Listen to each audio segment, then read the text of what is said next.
And then up into the left side, you see a little island there, and that is Vinland, and what we know today is North America. So when this map was discovered, there were a lot of questions raised, of course, about what was the knowledge of Europeans of this part of the world prior to the Columbus voyages. And then secondly, if this map was even something that, like, it was an authentic historical document. And so I'm not sure about all the studies that have been done, but apparently it's gone quite back and forth in whether it's like fake or real. And for now, it's considered a fake. But it could very well be real. It matches the descriptions that we read in the sagas, the descriptions of the way that the seafarers passed through Iceland and then Greenland, and then went to what they call three different lands when they got to North America, which we believe today would have been Baffin Island, the coast of Labrador, and Newfoundland. So here's the North Atlantic as we know it today. And so what you can see here is in the dark green lines would be what we would call the homeland of the Vikings or the Norse people, and the different routes that they would take to cross the North Atlantic. So there are many reasons why they went on these seafaring voyages. A lot had to do with their lifestyle of farming in the summer, farming on the off season, and then actually raiding during the summer. So they would raid Scotland, France, parts of Europe for their livelihood, but they were also explorers, and they were very resilient to the north, and they had really great ships to be able to do this. So they would travel much further than Great Britain, up to the Faroe Islands, which is about halfway between Iceland and Norway, continuing on to Iceland, which they eventually settled.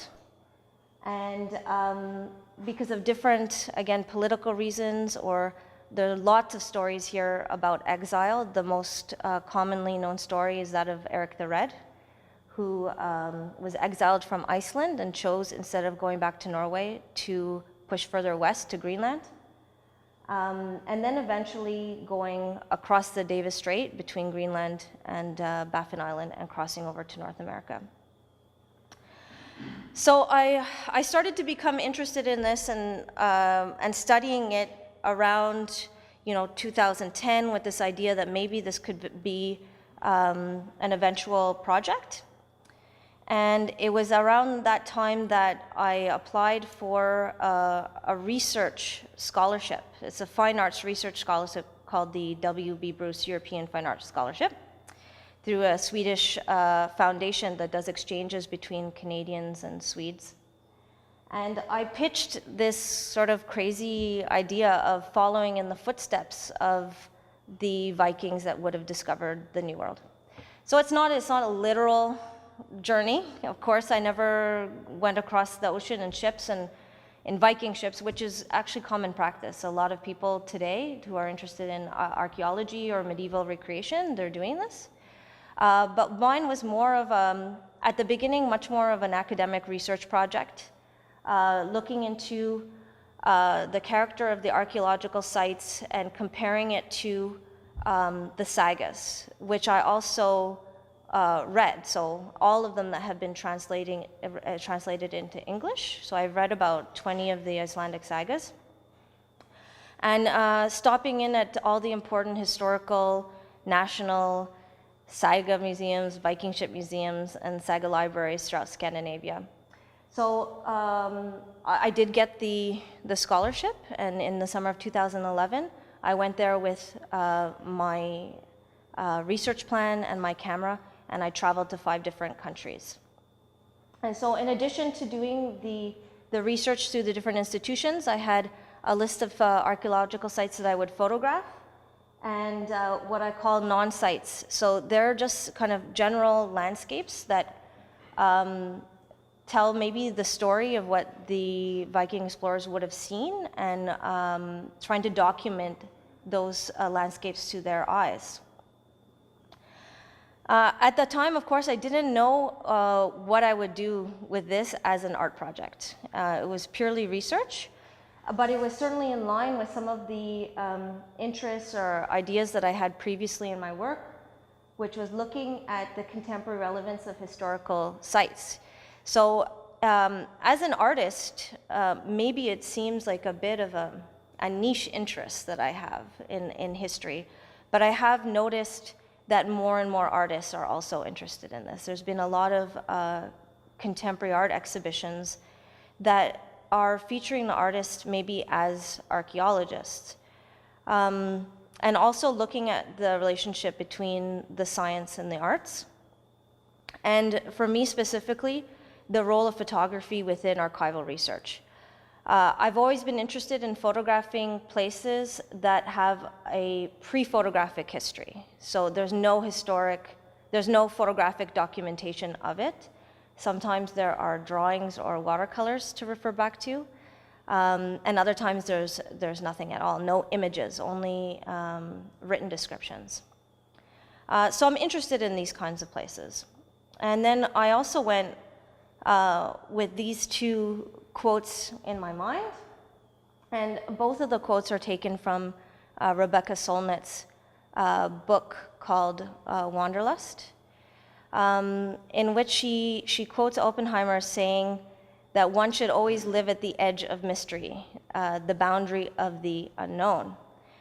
And I realized that's one of the things that drew me to this specific time period in the first place. It was a time period that was only partially documented through these Icelandic sagas, but the majority of it was still a complete mystery to both artists, scientists, or the general population.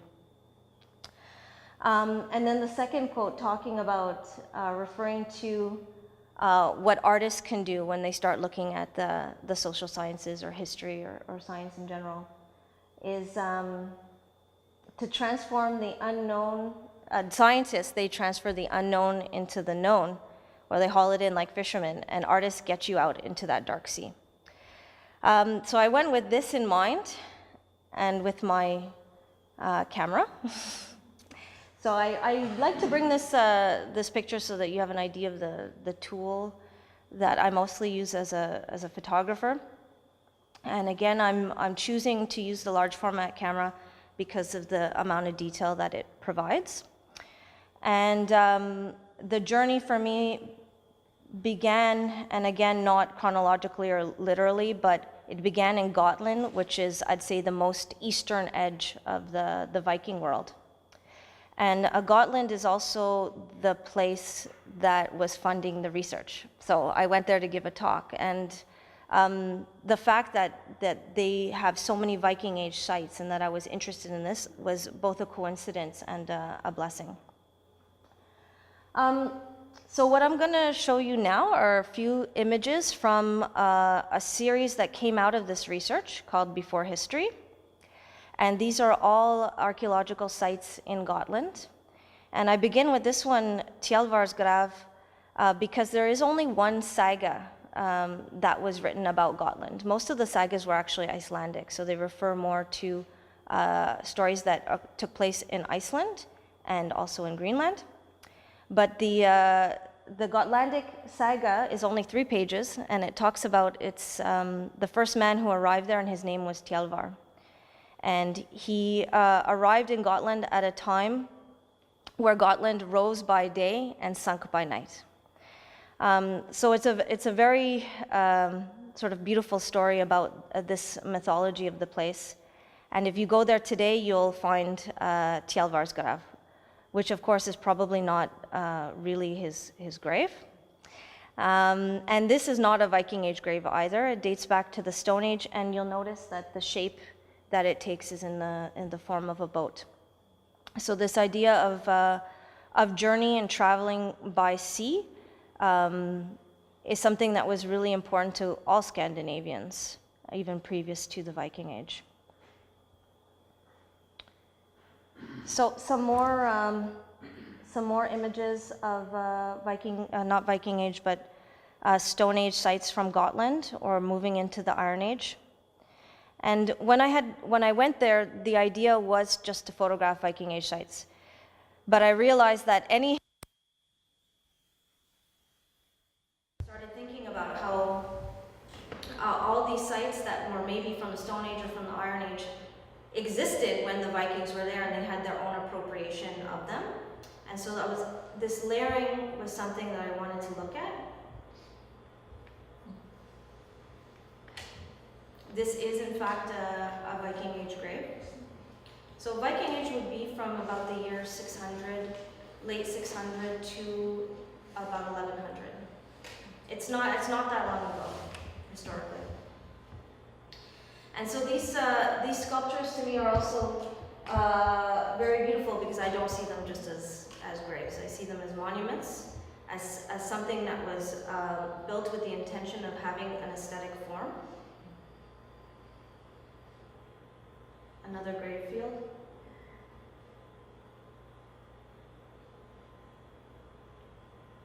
And this is a very, very large cairn that has been opened up for archaeological excavation.